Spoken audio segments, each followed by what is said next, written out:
अस्सलाम वालेकुम दोस्तों, मैं वेलकम करता हूं आपको अपने चैनल फास्ट एल्गो सॉल्यूशन पे। ये चैनल है डेडिकेटेड ऑटो ट्रेडिंग को लेकर। ऑटो ट्रेडिंग यानी ऑनलाइन फॉरेक्स ट्रेडिंग की ऑटोमेशन से मुतल्लिक जो मिथ्स हैं, जो कॉन्सेप्ट्स हैं, जो लोगों की प्रॉब्लम्स हैं, जो 9-10 साल के कैरियर में हमने ऑटोमेशन में देखा है, उस चीज़ को आपके साथ शेयर करने के लिए अगर आप चैनल पर नए हैं तो इसको सब्सक्राइब कर लें, वीडियो को लाइक शेयर किया करें।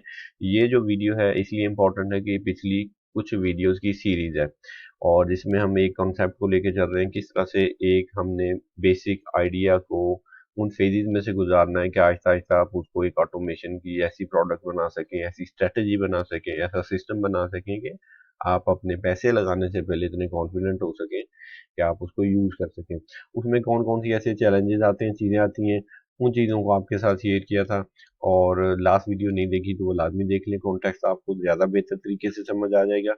इसमें अब ये है कि हमने लास्ट टाइम में देखा था, ये 4 फेजेस ऐसी हैं जिसको अगर आप गो थ्रू करते हैं तो तमाम सिस्टम की बेस है। ये वो पिलर्स हैं जिसके ऊपर कोई सिस्टम स्टैंड होता है।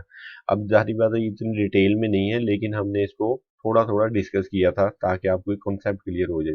तो मैं थोड़ा सा इसको रफली आपको दोबारा रिव्यू कर देता हूँ ताकि इसके बाद हम पेपर पे थोड़ा सी स्ट्रेटजी को, जो आज की वीडियो का मकसद है कि रॉ फॉर्म में चेक कर लें और उसके बाद नेक्स्ट हम इस सिस्टम को बाकायदा कोड और टेस्ट करके फाइनल करें। तो इसमें फीचर्स में हमने देखा था कि जो नाम हम रखेंगे वो इसका ब्रेकआउट स्ट्रेटजी या थीम है। ये ऐसा ब्रेकआउट है जो फिक्स होता है। इसकी लॉट साइजिंग के लिए एक मल्टीप्लायर यूज होता है। इसका ड्रा डाउन जो है वो हमने कैलकुलेट करना है और ब्रेक इवन, ये इंपॉर्टेंट चीजें हैं जो इस स्ट्रेटजी और थीम में हमने नोट रखनी है। ठीक है, किन करेंसी पेयर पर और एसेट पर हम इसको यूज कर सकते हैं और किन पे बेस्ट चलेगा, किन पर नहीं यूज करना चाहिए, और कोडिंग में कौन सी ऐसी जनरल प्रॉब्लम्स हैं। और लास्ट नॉट लीस्ट हमने देखा था कि कैपिटल इस स्ट्रेटजी के लिए कोई खास रिक्वायर्ड होता है या इसको कौन से अकाउंट टाइप पे लाया जा सकता है। आपका मैक्स लॉस अगर इस स्ट्रेटजी में होगा तो हम उसको कैसे कंट्रोल करेंगे, मैक्स पोटेंशियल प्रॉफिट लेने के तरीके क्या होंगे, वीपीएस अगर कुछ स्पेशलाइज चाहिए तो हम कैसे डिसाइड करेंगे, और एटलीस्ट की स्ट्रेटजी का जो क्लोजिंग पीरियड है यानी कि हम कितनी देर में पैसे अर्न कर सकते हैं, ये जनरल क्वेश्चन आते थे। अभी अब हम इसमें आज जो चेक करेंगे वो ये कि रॉ फॉर्म में स्ट्रेटजी का एक मॉडल बनाएंगे और थोड़ा सा उन प्रेपोजिशन पे बात करेंगे जो असल में एज ए ट्रेडर हम सॉर्ट करना चाह रहे हैं ऑटोमेशन के अंदर। तो लेट्स इसको शुरू करते हैं। इसमें सबसे पहले तो जो चीज़ आपने अंडरस्टैंड करनी है वो ये कि हम ब्रेकआउट बना रहे हैं तो हमें कोई से ऐसे कह लें दो लाइन चाहिए, ठीक है, जो बेसिकली हमारे ब्रेकआउट को डिफाइन करें। ठीक है, इसमें अब सबसे पहले जो हम चीज नोट करेंगे वो है कि हमने ये ब्रेकआउट कितने पिप्स का बनाया। ये ऑलमोस्ट तकरीबन कह लें 30 पिप्स का ब्रेकआउट है। ठीक है, 30 पिप्स का मतलब ये यहाँ से लेकर जो आप ये डिस्टेंस देख रहे हैं सारे का सारा, ठीक है, ये दो ऑर्डर्स का डिस्टेंस है। इसमें पहला ऑर्डर हम यहाँ पर लगा रहे हैं 0.01 का लॉट साइज। अब ये लॉट साइज साइकोलॉजिकली जब लगाया जाता है तो होता ये है कि आमतौर पर कोई भी ट्रेडर जब ये काम करता है तो वो अपना एक एसएल यूज करता है। ठीक है, अब एसएल यूज कर ले, डजेंट मैटर, हम उसकी जगह यूज करेंगे एक हैजिंग ऑर्डर। हैजिंग ऑर्डर का ये फायदा है, आगे जाके आपको बताऊंगा, क्योंकि ब्रेकआउट है तो हम हैजिंग ऑर्डर यूज करेंगे। तो हम 0.02 की एक लॉट साइज यूज करेंगे। और प्रेपोजिशन पे गौर करना है आपने। ठीक है, प्रेपोजिशन क्या है कि जैसे फॉर एग्जांपल हमारा यहाँ से मार्केट या तो हमारी फेवर में जाता है, ऐसे में आपका एक टीपी लगा होगा। टीपी आपने कितने पिप का रखना है, जितने पिप का आपका ब्रेकआउट बनेगा। ठीक है, हमने 30 पिप्स के ऊपर ही अपना टीपी रखा था सेट करके। ठीक है, और इसी तरह से आपने जो सेकंड ऑर्डर लगाया जो हैजिंग ऑर्डर है, और इसके नीचे भी हमने 30 पिप्स के ऊपर एक हमारा एसएल या टीपी लेवल सेट करना है। अभी मैं बताऊंगा ये कैसे काम करता है। ठीक है, अब इसमें अगर तो प्रेपोजिशन ये हुई कि मार्केट आपकी फेवर में गई तो वेल एंड गुड, आप यहाँ अपना जो आपका टीपी होगा वो लेकर इसको क्लोज कर सकते हैं, यानी यहाँ पर आप अपना टीपी लेंगे और नया ऑर्डर प्लेस कर देंगे और गो ऑन रहेंगे। अगर इन केस जैसे कि मार्केट इस तरह की है कि जो आपकी बार बार एक खास ट्रेंड में जा रही है तो अल्टीमेटली आपकी फेवर होगी और आप कहीं ना कहीं बार बार टीपी के मल्टीपल ऑर्डर हिट करते जाएंगे। अगर मार्केट की रिट्रेस ऐसी है, जैसे फॉर एग्जांपल मार्केट थोड़ा सा नीचे आती है उसके बाद आपके ऑर्डर की तरफ जाती है तो भी कोई प्रॉब्लम नहीं, क्योंकि जब तक आपका ये ऑर्डर इस लेवल पर 30 पिप्स पर नहीं हिट होगा तो ये आपका हेजिंग ब्रेकआउट स्टार्ट नहीं होगा, ठीक है। तो ऐसे में अब मुझे क्या करना है, मुझे सिर्फ ये वेट करना है कि मेरा ऑर्डर अगर इस ऑर्डर को हिट कर दे और मेरी एक हैच स्टार्ट हो जाए, तो लेट्स सही अब मेरा यहाँ पे जो डायरेक्शन है वो सेल की साइड पे हो जाएगा। सेल की साइड का मतलब है कि यहाँ पर अब मैं सेल की पोजीशन में ज़्यादा हैवी हो चुका हूँ। हैवी मीन्स के मेरे पास एक ऑर्डर हैज हो चुका है, किसके साथ, एक ऑर्डर मेरा 01 का, और साथ में एक लॉट जो मैंने सेल की लगाई वो हैज हुई, और सेकंड मेरे पास एक अजाफी लॉट बच गई 01 सेल की। अब ये सेल की लॉट किस लिए बचाई, इसके लिए अब आपने ये इंपॉर्टेंट चीज समझनी है, ठीक है। इसमें हमारे पास एक होता है ड्रा डाउन, ठीक है। ड्रा डाउन का मतलब ये है कि आपका वो पैसा जो मार्केट में स्टक है, या स्टक से कह ले रनिंग में चल रहा है, जो अभी तक क्लोजिंग नहीं हुई, जिसकी वजह से आपका फाइनल प्रॉफिट या लॉस डिसाइड नहीं हुआ।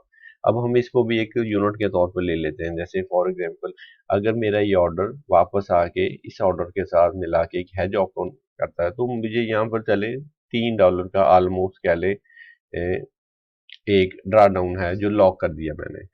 अब ये $3 ने जब कवर करना है किसके साथ, जो नेट लॉट है 01 की, तो तकरीबन 30 पिप्स ही, यानी जो मैंने आपको पहले बताए थे कि यहाँ पर आपका एक लेवल ऑफ ब्रेक इवन, जिसको हम कहेंगे ब्रेक इवन, आपका ब्रेक इवन। ब्रेक इवन का फायदा क्या है कि यहाँ पर मैं डिसाइड कर सकता हूँ मेरा नेक्स्ट टीपी लेवल क्या होगा, ठीक है। यहाँ पे भी आप इस टीपी को पहले ब्रेक इवन करेंगे, ठीक है। यानी ब्रेक इवन का मतलब होता है यहाँ पे आपका जो भी लॉस ड्रा डाउन चल रहा है, जिसकी अभी हम ये बात कर रहे हैं, ये जीरो हो जाएगा, ठीक है। आपकी एक लॉट इसको जीरो कर देगी, और आफ्टर दैट मेरा ये जोन मुझे टीपी प्रोवाइड कर रहा है, ठीक है।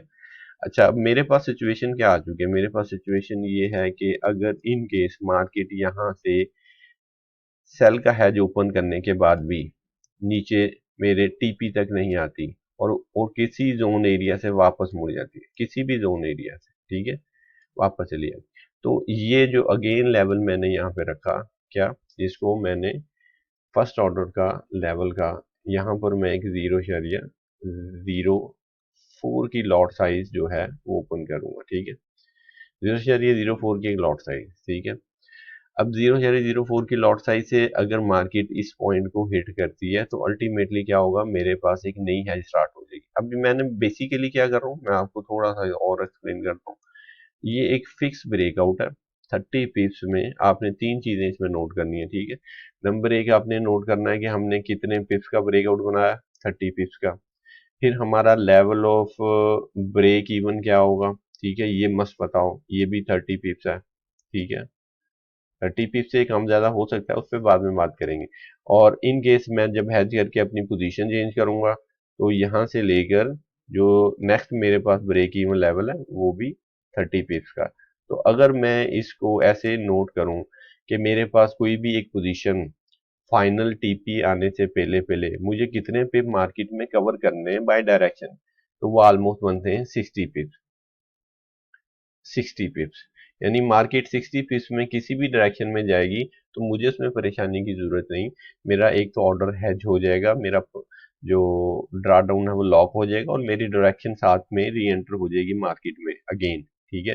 तो ऐसी सूरत में ये वो चीज है जब एक मैनुअल ट्रेडर इसको प्ले करता है। जैसे फॉर एग्जांपल आपने कहीं एंट्री ली, मार्केट आपके टीपी तक नहीं गई, आपका एसएल हिट कर गई, आपने एसएल हिट होने के बाद अगेन जो है वो एक री एंट्री देखनी है, या तो उसी डायरेक्शन में देखेंगे, या फिर आप कोशिश करेंगे कि नया एनालिसिस करें, वहां पर अगेन एक आप इस तरह सिंगल ऑर्डर टीपीएसएल के लेंगे, और कम से कम जैसे मैंने अक्सर बताया 40 ऑर्डर के साथ आप कोई थीम टेस्ट करेंगे फ्रीक्वेंसी में, तो उसका नेट रिजल्ट तब आपको समझ आएगा, ठीक है। तो इसका मतलब ये हुआ कि हम यहाँ पर कुछ साइकोलॉजिकल प्रॉब्लम्स भी हैं जो ट्रेडर की सॉल्व कर रहे हैं इस थीम के जरिए, ठीक है। तो हमने इसलिए दोनों चीज़ों को साथ कंपैरिजन में पढ़ते जाना। अच्छा, मैं इसको थोड़ा क्लियर करता हूँ ताकि आपको आसान हो सके।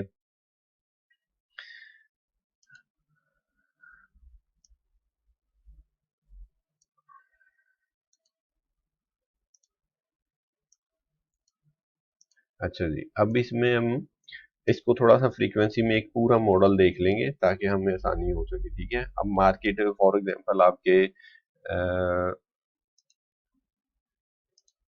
इस पॉइंट से वापस आ गई, ठीक है, और कहीं ना कहीं रोल आउट करती रही थोड़ा बहुत इन्हीं जोन के अंदर, ठीक है।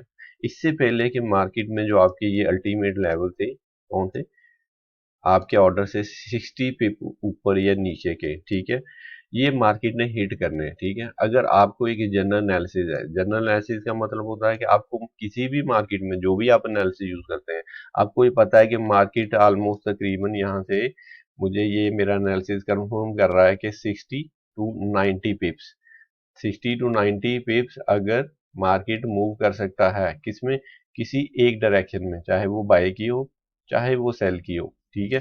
तो ये मॉडल आपको पैसे बना के दे सकता है। बना के देने से मुराद ये है कि आप इसको जहां एग्जीक्यूट करें कर सकते हैं नहायत इजीली। मार्केट की फॉर्मेशन इसको नहायत आसानी से एब्जॉर्व कर लेंगी।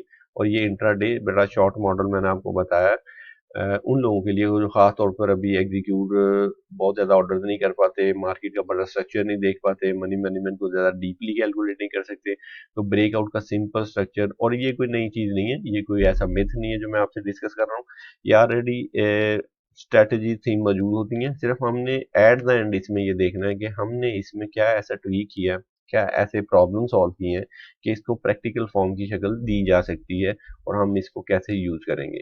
कौन से ऐसे प्रॉब्लम है जिसकी वजह से बहुत से ट्रेडर इसको लाइक नहीं भी करेंगे यूज करना, ठीक है, बहुत से ट्रेडर्स इसको लाइक करते हैं और यूज करते हैं बाकायदा। ये सब चीजें बाद में थ्योरी में डिस्कस में आएंगी रिजल्ट्स के साथ साथ। अभी आपने सिर्फ अंडरस्टैंड करना है ये तीन चीजों को कि ये हमने कितने पिप्स का फिक्स ब्रेकआउट बनाया। यहाँ पे हमारी स्टार्टिंग लॉट जो है वो 0.01 से स्टार्ट होगी, हम हेजिंग स्टार्ट कर रहे हैं, ठीक है। और उसके बाद हमने 60 to 90 पिप्स का टोटल, ये मैंने बताया 90 पिप्स है, और ऑर्डर से लेकर दूसरे ऑर्डर के हेज करने तक आपके पास है इस वक्त 60 पिप्स। तो आप जब तक इस 90 और 60 पिप्स में मार्केट की मूवमेंट कुछ भी करेगी तो आप एक समझे सेफ जोन में बैठे हुए, ठीक है। इससे पहले क्या प्रॉफिट आपका कैलकुलेट हो, इससे बाहर तो अल्टीमेटली आपको प्रॉफिट ही होगा ना, आप चाहे बाय चल जाए या मार्केट आपकी सेल में ड्रॉप आउट हो जाए, दोनों सूरत में आपको प्रॉफिट हो जाएगा। अच्छा, अब इसको ऐसी स्ट्रैटेजी भी नहीं लेना कि सर ने कोई ऐसी स्ट्रैटेजी बता दी है कि भाई इसमें लॉस होता ही नहीं है, नहीं ऐसा बिल्कुल लेना। ऑटोमेशन बिल्कुल इस चीज़ के लिए नहीं बना कि आपको हर सूरत में प्रॉफिट ही होना चाहिए। अगर आप नए हैं तो फिर लाजमी पहली वीडियो देख लें ताकि इन कॉन्सेप्ट को हम थोड़ा सा रियलिटी के साथ लेके चल सकें, ठीक है। तो आपने रियलिटी के साथ पैसे की इन आउट के चीज़ों को समझना है, अपनी फैंटेसी के साथ नहीं समझना, ठीक है। अच्छा, अब इसमें मैं जो लॉट चेंज कर रहा हूँ वो मैं एक यूनिट बनाता हूँ, जैसे मैंने यहाँ पे 0.4 की लगाई और यहाँ पे 0.08 की लॉट, और यहाँ पर 0.16 की लॉट, और 0.32 की लॉट, और 0.64 की लॉट। अल्टीमेटली इससे पहले कि मार्केट फाइनली कहीं नीचे या ऊपर मेरे टीपी लेवल की तरफ ड्राइव करती, तो इससे पहले मेरी मिसाल है ये सारी लॉट्स कंज्यूम होगी। तो मैं क्या करूंगा, इन टोटल लॉट्स को कैलकुलेट करूंगा।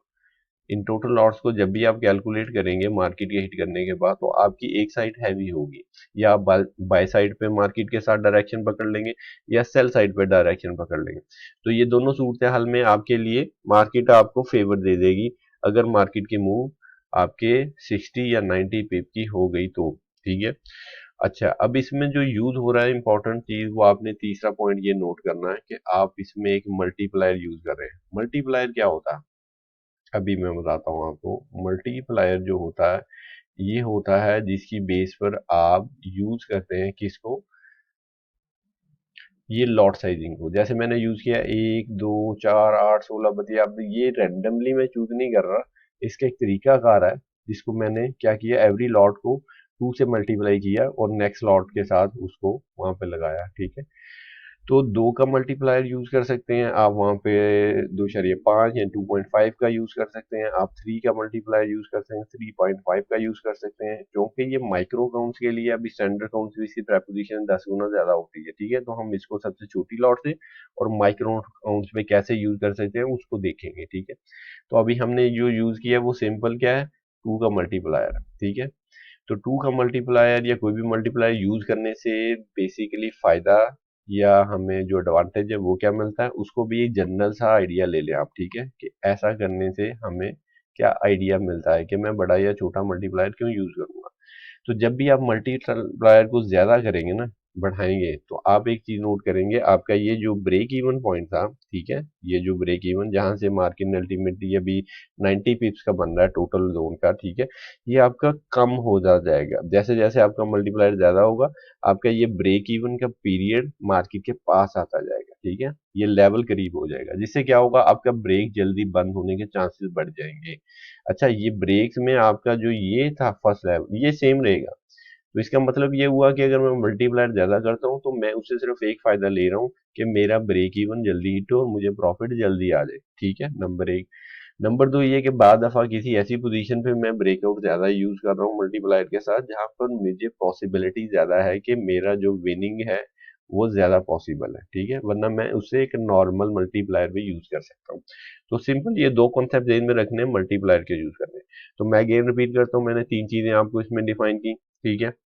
नंबर एक, मैंने आपको बताया कि आपको इसमें जो नोट करना है वो 30 पिप्स का फिक्स ब्रेकआउट, अब ये 30 का भी हो सकता है और आगे जाके हम देखेंगे, हम 40 का बना लेंगे, 50 का भी बनाएंगे, 70 का भी बनाएंगे, ठीक है। तो हर ब्रेकआउट की प्रेपोजिशन मॉडल सेम रहेगा, ठीक है। उसके बाद हमने देखा कि टोटल पीरियड कितना, टोटल 60 to 90 पीरियड है इस ब्रेकआउट सिस्टम का जिसके अंदर हम सेफ जोन में है। और तीसरा लास्ट नॉट लीस्ट हमने देखा कि हम मल्टीप्लायर यूज करते हैं, और किस लिए यूज करते हैं मैंने आपको बताया, हमारे ब्रेक इवन को एडजस्ट करने के लिए, हमारे ब्रेक इवन को एडजस्ट करने के लिए, ताकि कौन सा रीजनेबल ब्रेक इवन पॉइंट है जहाँ पे मेरा ड्रा डाउन, जो मैंने आपको बताया ड्रा डाउन है, वो मेरा कवर हो जाएगा और मुझे प्रॉफिट आएगा। क्योंकि जैसे जैसे एक एक लॉट हैज होगी तो आपका यहाँ पर ड्रा डाउन लॉक होता जाएगा, ठीक है, जिनको तो हैजिंग का कॉन्सेप्ट पता है वो इस चीज को जल्दी अंडरस्टैंड कर सकते हैं। तो एक जनरल मॉडल है, ठीक है। और जिन्होंने फर्स्ट टाइम जरा मैथ और चीजों को एज स्ट्रेटेजी देखा है तो आपको थोड़ा सा ओवरवेलमिंग हो सकता है। तो मैं लेट्स सी कोशिश करता हूँ इसको रिपीट करूँ सिंपल रूल्स के साथ दोबारा अगेन। तो लेट्स सी हम इसमें थोड़ा सा इनको ऐसा करते हैं, चलें जी कवर कर लेते हैं।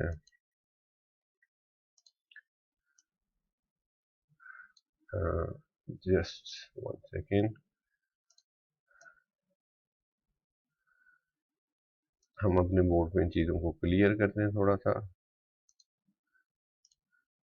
अच्छा जी, मैं थोड़ा सा कोशिश करता हूँ बोर्ड को भी जरा बड़ा कर लेते हैं हम। अच्छा जी, अब मैं अगेन इस मॉडल को थोड़ा सा आपके साथ रिपीट करूंगा, ठीक है। और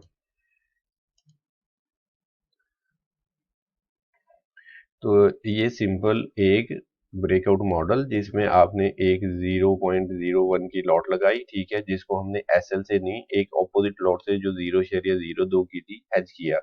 अब इसमें मार्केट को आपने रन अप होने दिया, या तो आपकी फेवर में चल जाए या आपकी डिसफेवर में आपका ये दूसरा ऑर्डर जो है ये हिट कर दे, ठीक है। ऐसी सूरत में हमारे पास ये फिक्स पिप का एक ब्रेक बन गया जिसको हम कह रहे हैं हमारा फिक्स ब्रेकआउट, ठीक है। अब ये फिक्स ब्रेकआउट में हमारे पास जो चांसेस आ गए वो ये है कि या तो मार्केट मेरी फेवर में मूव करेगी, और मैंने इसको कैलकुलेट किया हुआ है, या तो मुझे यहाँ पर फर्स्ट ऑर्डर से, यानी फर्स्ट ऑर्डर से लेकर यहाँ तक ऑलमोस्ट तकरीबन मेरे 60 पिप कवर होते हैं। 60 पिप्स में मार्केट मेरे इस ऑर्डर को हिट करके मुझे ब्रेक इवन करेगी।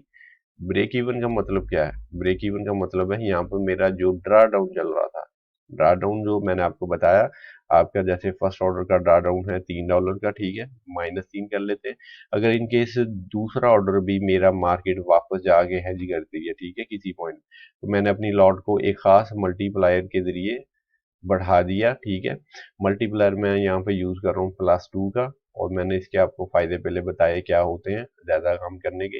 अब 4 का जब मैं यहाँ पे लॉट साइज यूज करूंगा 0.04 का, तो मेरा जाहिर बात है यहाँ से एक 2 के सेल का जो एक नेट है मेरे पास 01, उसका भी ड्रा डाउन फिक्स हो जाएगा, यानी $3 पहले माइनस था, और जाहिर बात है यहाँ पर मुझे $3 अगेन माइनस के, तो मेरे ये टोटल ड्रा डाउन $6 का हो चुका होगा, ठीक है, ऑलमोस्ट। और जब मैं यहाँ से दोबारा इन केस किसी वजह से कि मेरा यहाँ से अभी तक 90 पिप्स का जो है मार्केट ने ब्रेक इवन नहीं हिट किया, तो इससे पहले मार्केट कहीं से भी मूव ऑन हो गई अगर मेरा ब्रेक इवन और टीपी हिट करना है, टीपी हमेशा ब्रेक इवन से दूर होता है, ठीक है, वो आपकी अपनी डिस्क्रिप्शन पे होता है कि कितने पिप का हम टीपी चाह रहे हैं, ठीक है।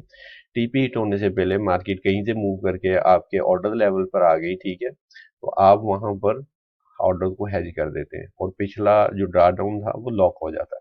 तो ये बड़ा आसान होता है कि आप गिवन एसएल को आराम से लॉक करके हेजिंग से अपनी पोजीशन को री एंटर करते जाएं। और ऐसी सूरत में जब हम इस स्ट्रैटेजी को टेस्ट करके देखेंगे, ठीक है, इसे अगला लेवल जो है इसको बकायदा टेस्ट करने का, ठीक है, टेस्ट करेंगे कि इसके ऊपर मैंने आपको बताया था चार्ट पे इसको टेस्ट करेंगे, इसको कोड करेंगे, ठीक है, कोड में थोड़ी सी बेसिक चीजें देखेंगे और फाइनली फिर हमारे पास रिजल्ट आने शुरू हो जाएंगे किस चीज के, ये जिस मॉडल की हम बात कर रहे हैं ये कितना वैलिड है, कितना प्रॉफिटेबल है, कौन से मसले हल करता है, कहाँ पे नहीं यूज हो सकता, ये सारी चीजें उसके अंदर आएंगी, ठीक है। तो आहिस्ता आहिस्ता हम इसको देखेंगे। बाद दफा आपके साथ ये प्रेपोजिशन मार्केट करती है कि आपका सिर्फ पहला ऑर्डर ही मल्टीपल टाइम हिट हो जाता है। बाद दफा ये होता है कि आप वहां पर देखेंगे कि आपका एक ऑर्डर हिट होने से पहले एक सेकंड ऑर्डर हिट हुआ था, ठीक है, फिर प्रॉफिट मिला। बाद दफा आपका 3 ऑर्डर हिट होने के बाद आपको प्रॉफिट हुआ। बाद दफा आपका 4 ऑर्डर होने के बाद। तो ये मार्केट की अपनी उस फॉर्मेशन पे है कि मार्केट जिस तरह से मूव ऑन कर रहा है, चाहे चॉपी है, चाहे वो ट्रेंडिंग है, चाहे स्विंग है। तो जहां पे भी आप नॉर्मल ब्रेकआउट खेलते हैं वहां पे आप इस थीम को अगर टेस्ट करके देखेंगे तो आपको इसके पोटेंशियल का पता चलेगा, ठीक है। तो ये वो था रॉ फॉर्म में थोड़ा सा जो मैंने आपके साथ इसको शेयर किया। और अल्टीमेटली जाहिर बात है कि जब तक चार्ट पे और टेस्टिंग के जरिए ये कंप्लीट नहीं होगा आपके लिए थोड़ा सा ये कॉम्प्लेक्स हो सकता है, ठीक है। तो हम ये करेंगे अभी सिंपल, अब इसी चीज को अपने बोर्ड पे रहने देंगे, ठीक है। और इस थीम को जैसे मैंने बताया कि हम क्या करेंगे अपनी अब कोडिंग में जाएंगे, ठीक है, कोड करेंगे। कोड का प्रोसेस तो सारी बात है मुझे शेयर करने की आपसे जरूरत नहीं है, सिस्टम बन जाएगा, ठीक है, उसमें जनरल चीजें आपसे मैं शेयर कर लूंगा और आफ्टर शेयरिंग हम इस चीज को बकायदा टेस्ट करना शुरू कर देंगे। तो ये शॉर्ट वीडियो लिंक थी जरा रॉ फॉर्म में आपको वो मॉडल समझाने के लिए जिसको हम टेस्ट करने जा रहे हैं, क्योंकि चार्ट पे जब टेस्ट देखेंगे तो यही मॉडल को एग्जीक्यूट किया जाएगा, ठीक है। इसमें छोटी छोटी प्रेपोजिशन आएंगी जो आगे आपने अंडरस्टैंड करनी है। तो फिर फाइनली हम उस स्टेज पे होंगे कि हम इस थीम और स्ट्रेटेजी को अपने जो प्रॉफिट है उसके लिए मार्केट में यूज कर सकेंगे, ठीक है। आई होप आपको वीडियो अच्छी लगी होगी। तब तक अपना ख्याल रखिएगा, इंशाल्लाह। Okay, take care.